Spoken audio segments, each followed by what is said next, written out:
I'm going to call this regularly scheduled meeting of the Minneapolis City Council to order. Clerk will call the roll. Councilmember Gordon. Here. Kano. Here. Reich. Present. Bender. Here. Glidden. Here. Yang. Here. Johnson. Here. Quincy. Here. Warsami. Present. Goodman. Present. Fry. Here. Palmisano is absent. President Johnson. Here. There are 12 members present. We have a quorum present. Councilmember Palmisano is on city business today. Next item on the agenda is adoption of the agenda. And I know there are motions. Councilmember Yang. Thank you, Madam President. You have important business to conduct with the city council. You will be given that opportunity soon. But at this time, we are changing your agenda. As of right now, Ma'am. we're holding a listening Ma'am. session for members Ma'am. of the community to speak to our Ma'am. officials, Ma'am. as is our right under the First Amendment. I will advise the audience that members of the public are welcome to attend these proceedings under Minnesota's open meeting law, but that the council rules require that those in attendance to refrain from any disruption to the council's ability to transact business of the government. Individuals who disrupt the council's meeting or who persist in disrupting the meeting will be required to leave the chamber. Ma'am, I'm going to ask you to follow the rules of our council. Police accountable in a meaningful way. Please remove this lady. From the time I was awakened at the early mornings of Sunday, learning about the death of Mr. Clark from Minneapolis Police, or at the hands of the Minneapolis Police, I have talked to hundreds of members of the community, including family members and many witnesses.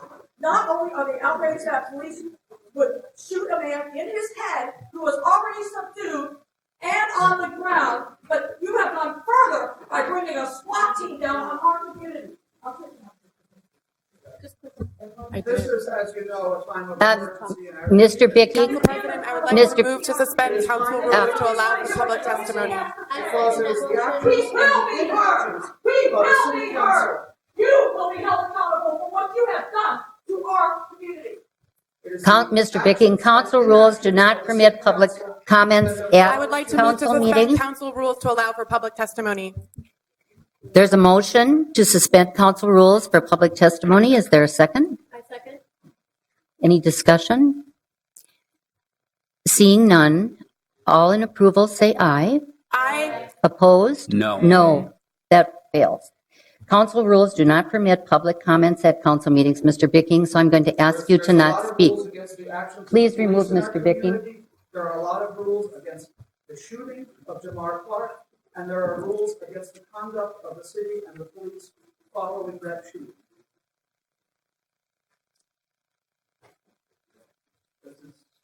This is just another sign that the city is not ready to listen and not ready to take action on pressing matters. We had years. Ma'am, council rules do not permit public comments at council meetings. That happens at committee meetings. The council meeting is held to act on committee recommendations. Ma'am, would you please refrain from disrupting the council meeting? Please remove this lady. The Committee for Professional Policing has a simple and fair way to handle.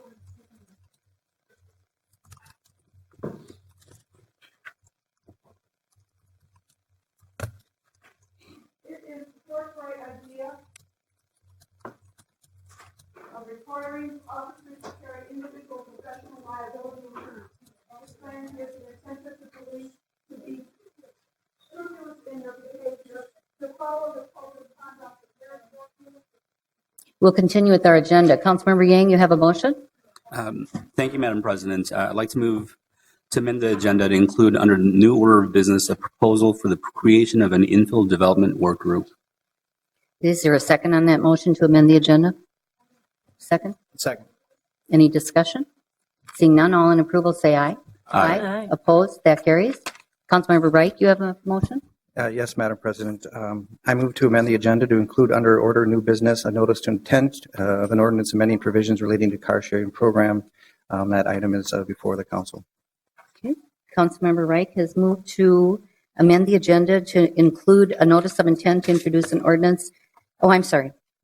Is that the car sharing? Correct. Thank you. Mhm. All right. Any discussion? Is there a second on that motion? Second. Any discussion?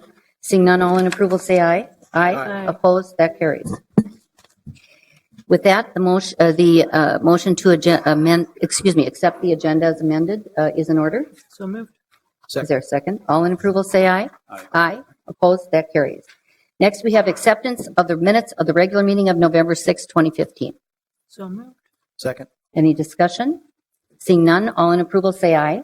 Aye. Opposed? That carries. We have referral petitions, communications, and reports of the city officers to proper committees and departments. So moved. Second. Any discussion?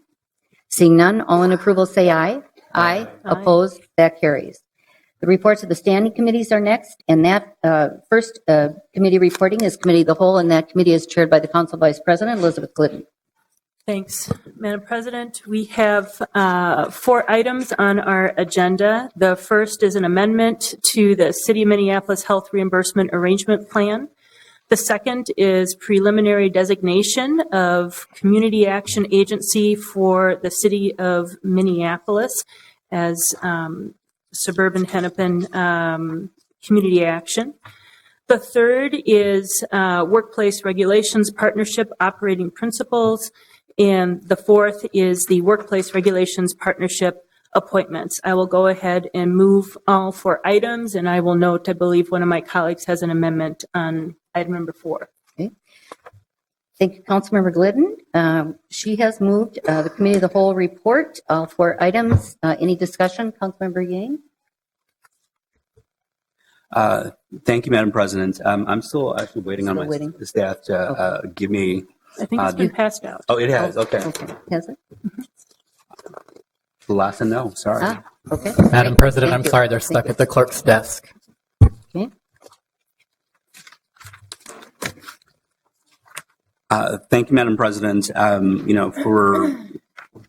For this motion on Wednesday, I gave notice that I was going to present a motion before this body with regards to the Workplace Regulations Partnership appointments. And, for myself, looking at just the timeline of when this work group would report, it's a pretty quick timeline, and it also has the holidays in between. And so I just thought it would make some sense to put some alternates on there just so that if, folks are no-shows, that we can have alternates to it. So I'm moving to amend the membership of Workplace Regulations Partnership by adding a total of 4 alternate members to be appointed by the City Council. Alternate members designated by the City Council shall conform to the stakeholder groups identified in the enabling motion, which includes employees or representatives of employees, employers, and business associations. The 4 alternate members appointed by the City Council shall be permitted to attend and participate in the business meetings and other proceedings of the partnership, and shall have or perform any other duties that may be authorized by the partnership, except the ability to vote on formal proposals. Alternate members may cast a vote only in the absence of an official member when he or she is substituting for that member as a representative of a specific stakeholder group. And the following individuals are hereby appointed as alternate members to the Workplace Regulations Partnership. Stephanie Gaska as an employee representative, Abdi Rahman Kahin, employer, Sarah Webster Norton, employee, and Bruce Newstead, Business Association. Councilmember Yang has moved an amendment to item 4. Is there a second? Is there a second? Second. It's been moved and seconded. Any discussion? Seeing none, all in approval say aye. Aye. Opposed? That carries. Then on the Committee of the Whole report, Councilmember Cano. Thank you, Madam President. So I wanted to speak on this particular issue, the Workplace Regulations Partnership.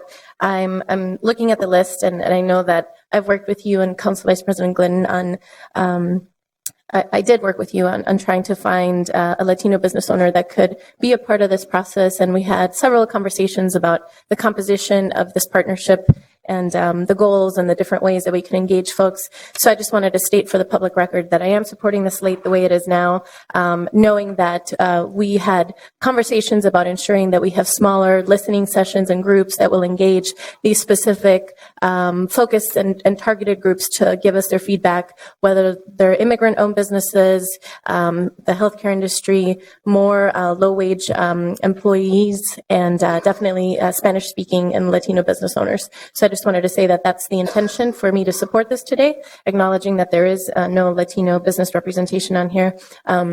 but that we did agree to work on that throughout the process of this partnership group. Thank you. Any further discussion then on the committee of the whole report? Seeing none, clerk call the roll. Councilmember Gordon. Aye. Kano. Aye. Reich. Aye. Bender. Aye. Glidden. Aye. Yang. Aye. Johnson. Aye. Quincy. Aye. Warsami. Aye. Goodman. Aye. Fry. Aye. President Johnson. Aye. There are 12 ayes. That report is adopted. Next, we have the Community Development and Regulatory Services Report, and that committee is chaired by Councilmember Goodman.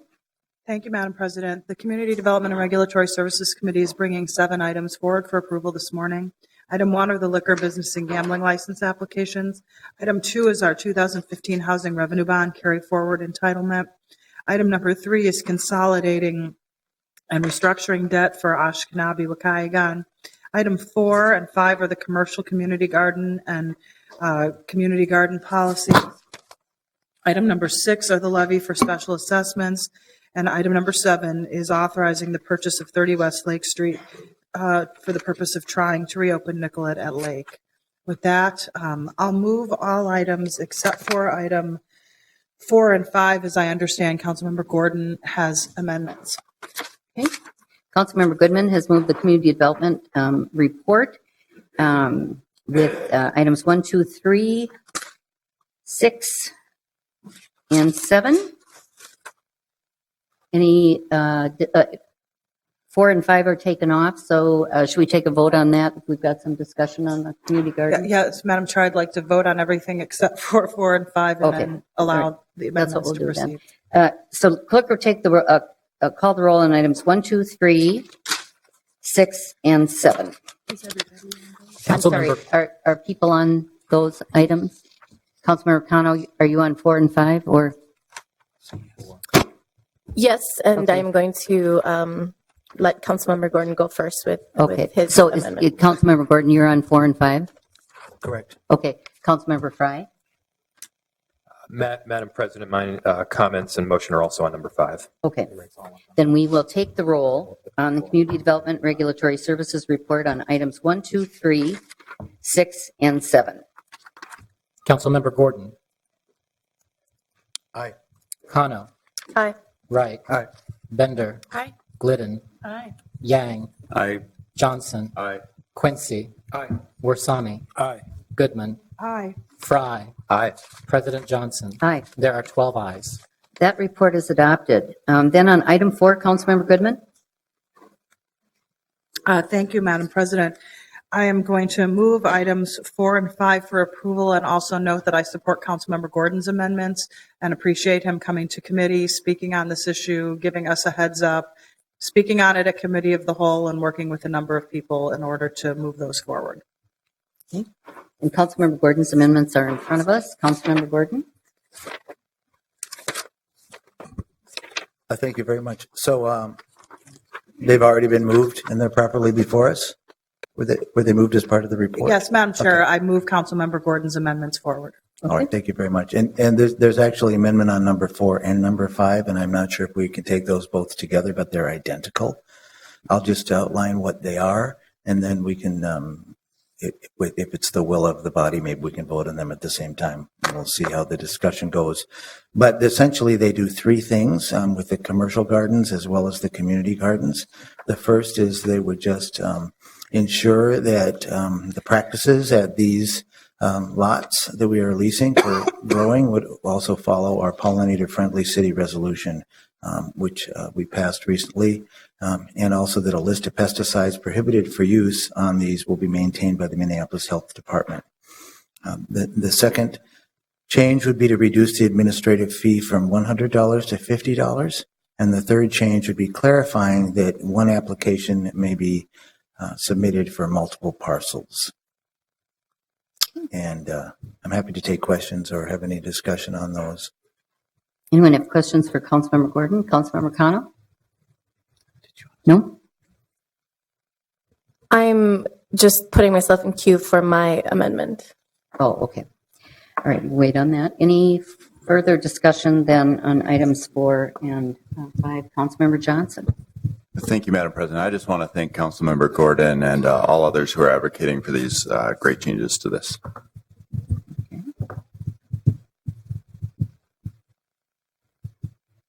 So Councilmember Kano, did you want to make an additional amendment? Yes, if this is the time for me to make this motion.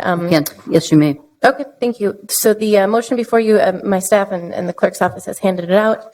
It is pertaining to number 4, to strike any mention of selling of lots for commercial gardens except for the lots located in Ward 9 as listed in the handout. Councilmember Goodman? We need to vote on Councilmember Gordon's amendments prior to taking up another amendment. I think you moved his, oh, I see. Those are I see. amendments to the main motion. I'd appreciate a vote on Councilmember Gordon's Okay. motions. All right. Councilmember Kano, I'm going to wait on your amendment. On Councilmember Gordon's amendment, then amendments to both the commercial garden policy and the community garden policy. Clerk, call the roll, or excuse me, all in approval, say aye. Aye. Opposed? That carries. Councilmember Kano. Sorry. Thank you, Madam President. So the motion relates to amending item number 4. And the motion to amend is to strike any mention of selling lots for commercial gardens as follows.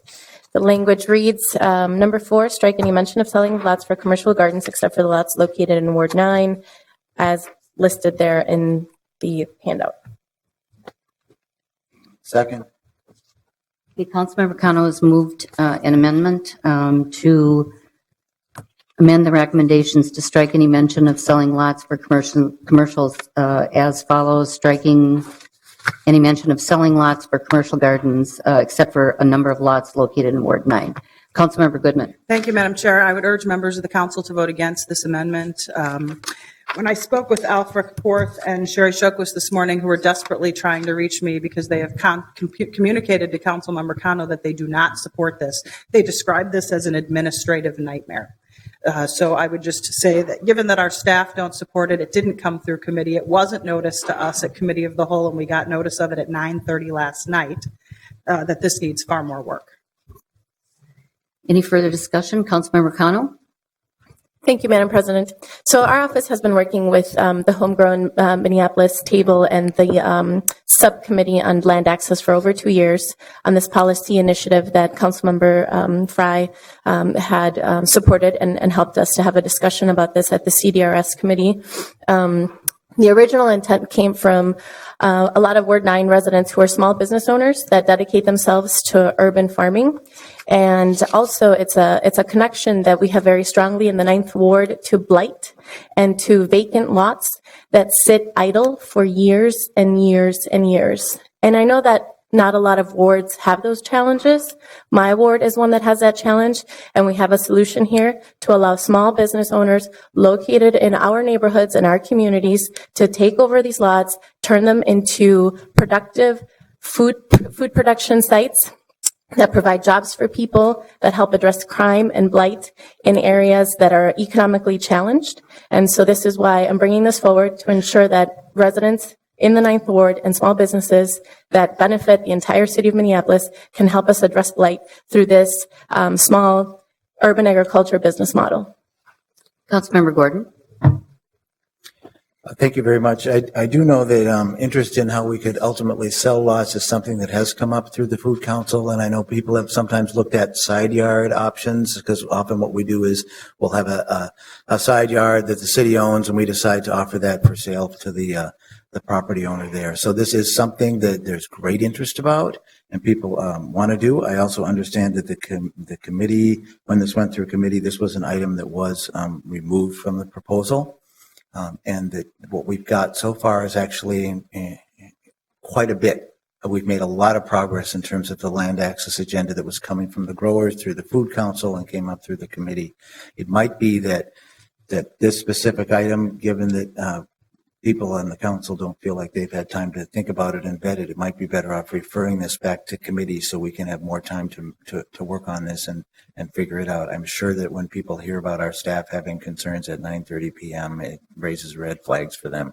So I don't know that I'll make that motion necessarily, but it seems like that might be more of a consensus position that we could take at the council here, is referring it back to committee. And Councilmember Quincy? Thank you, Madam President. I just inadvertently clicked my remove, so thanks for the recognition. I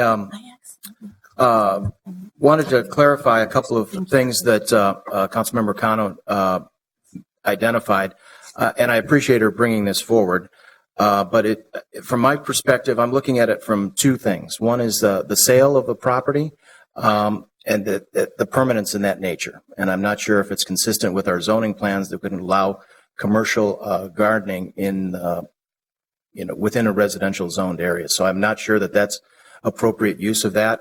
And I think what Councilmember Cano indicated was it does provide a great opportunity for commercial gardening to happen within the existing framework that's being proposed. It'd be done through a lease agreement, and those leases could be negotiated for different terms, for different time periods, for different rates. But the effect is we'd be creating a two-tier system carved out in a portion of the city. So although I appreciate Councilmember Cano interest in expanding commercial gardening within the city and within her ward, the permanence of a sale of a property versus a lease agreement is contrary to what I think the objective of the policy is that we're trying to pass. So I'm going to be voting no on Councilmember Cano's motion, but I do think there are other ways to accommodate growers' interests within the existing framework. Councilmember Fry? No, thank you, Mr. Chair. Councilmember Cano? Thank you, Madam President. So I just want to remind everybody that we're talking about non-buildable lots in Ward 9, which experiences, again, a lot of challenges with blight, crime and safety issues because we have these idle lots that could be put to production to help our local food economy, create jobs, and increase our tax base. I also want to remind everybody that this was actually the staff recommendation for the entire city. It was a citywide policy, and each council member has decided to, I guess, address this differently. Some folks decided to take some lots off of the list. Other council members decided not to participate in the policy altogether. I respect that. This is a motion to support small businesses, urban growers in our city who want to help us address the fact that these are non-buildable lots that they want to turn into productive sources for the benefits of our community around health, jobs, the environment, and our local food system. I hope that you can support me on this one. Councilmember Gordon? Well, short of referring it back to the committee, I think that I will be committed, even if I don't support this today, because I'm concerned it isn't quite ready. It looks like it's not going to pass either. But I think this is something the Food Council will keep working on, and especially this idea of these unbuildable lots that are never going to be able to be sold for anything other than a side yard or some community garden. I think it does totally make sense that we figure out a fair way, maybe citywide somehow. Maybe we could develop a pilot more thoughtfully for a limited number of lots, but we work with the CPED staff and others. And I think that the Food Council, can't really speak for them, but would be willing to take this on and continue this work forward. And maybe as we see the success of the leasing and the commercial growers and the market gardens and in residential areas and throughout the city, we'll start to realize that, oh, this is actually something that the residents in the neighborhoods would appreciate, and having this stable source of fresh food available in the neighborhoods makes sense. And hopefully, if this comes back and when it comes back, we'll have a plan that is more acceptable to the majority of the council. Any further discussion on Councilmember Cano's amendment? Seeing none, all in approval say aye.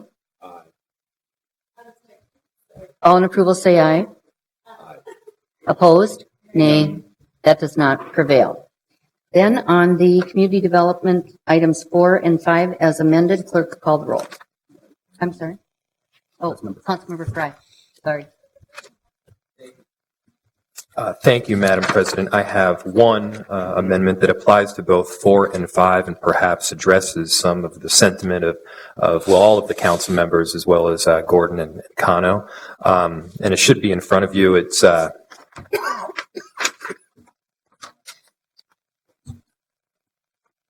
That's directing staff to return to the CDRS committee after the 2016 growing season with a report on the implementation of the community garden and commercial garden policies.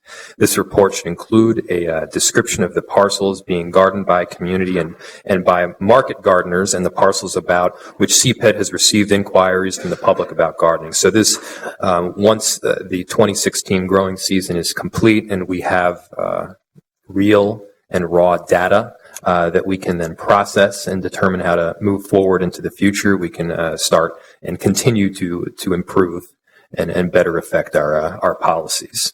And so that would be a staff direction applying to, it's a motion directing staff on both items 4 and 5. Councilmember Fry has a motion in front of us. Is there a second? Second. Any discussion? Councilmember Yang? Thank you, Madam President. I wholeheartedly support this motion before us from Councilmember Fry. I think that every time we do anything different or expansive, that we need to return back to it to see the effectiveness of it. And so I think it makes a lot of sense for us to look back on this specific issue of community gardens and commercial gardens after the 2016 season. And so I very much support it. Any further discussion on Councilmember Fry's amendment? Seeing none, all in approval say aye. Aye. Opposed? That carries. Any further amendments to items 4 and 5 for the Community Development and Regulatory Services report?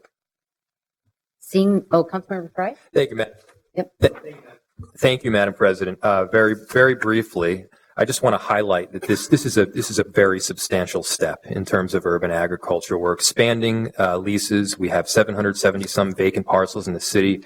We're expanding the number of parcels that will ultimately be usable, and we're allowing commercial gardens to exist and be leased from city land. So these are huge steps. I really appreciate the council's support on them, as well as all of the work from several council members and the community at large and the urban ag community as well.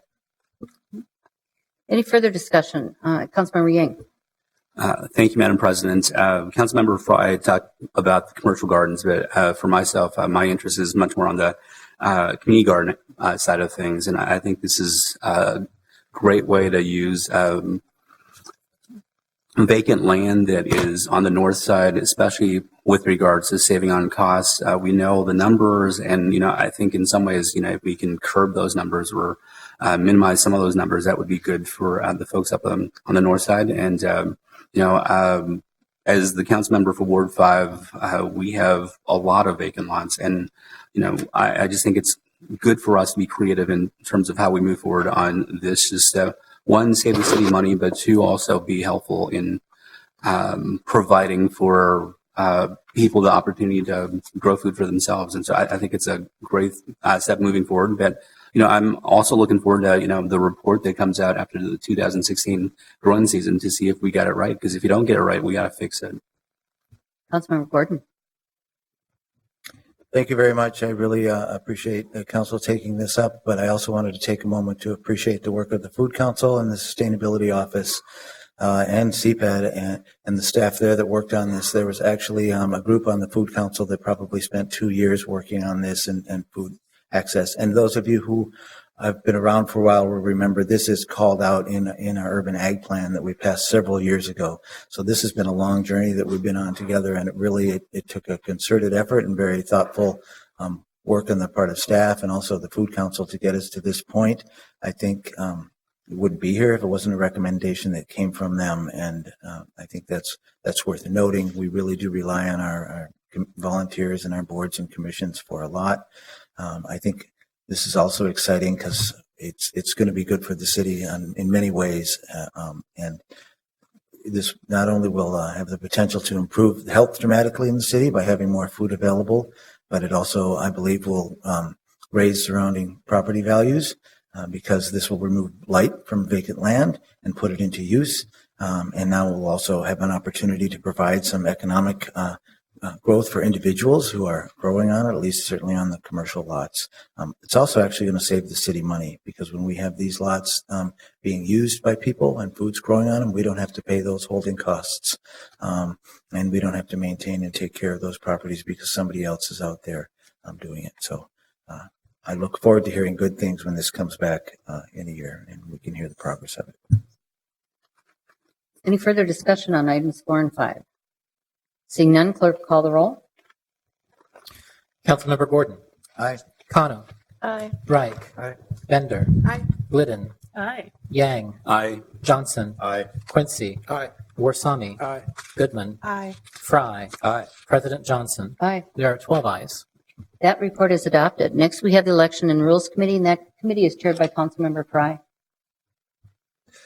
Thank you, Madam President. The Elections and Rules Committee is bringing one item forward for today, which is a professional services agreement with Minneapolis Public Schools for election administration and related support services. I move this item. Councilmember Fry has moved the Election and Rules report. Any discussion on that? Seeing none, clerk call the roll. Councilmember Gordon. Aye. Kano. Aye. Reich. Aye. Bender. Aye. Glidden. No. Yang. Aye. Johnson. Aye. Quincy. Aye. Warsami. Aye. Goodman. Aye. Fry. Aye. President Johnson. Aye. There are 12 ayes. That report is adopted. Next, we have the Health, Environment, and Community Engagement report, and that committee is chaired by Councilmember Gordon. Thank you very much, Madam President. The Health, Environment, and Community Engagement Committee is bringing 5 items forward for approval today. The first items have to do with appointments. And actually, it's kind of noteworthy because there's a significant number of new appointments to our homegrown Minneapolis Food Council. Some of them are reappointments, but some of them will be new people who will definitely have big farm boots to fill or something like that. But I will read off the names of the mayoral appointments first, who are being brought forward for 2-year terms beginning January 1, 2016 and ending December 31, 2017. Beth Dooley, Paku Hang, Russ Henry, Devon Nolan, Carolyn Devaney, Allison Meyer, and Raul Islam. And also, there are 8 appointees coming from the City Council for 2-year terms for the same dates. Zoe Holoman, Julia Pisanda, Saba Andulam, Lacora Bradford Kesty, Martin Brown, Journey Gosselin,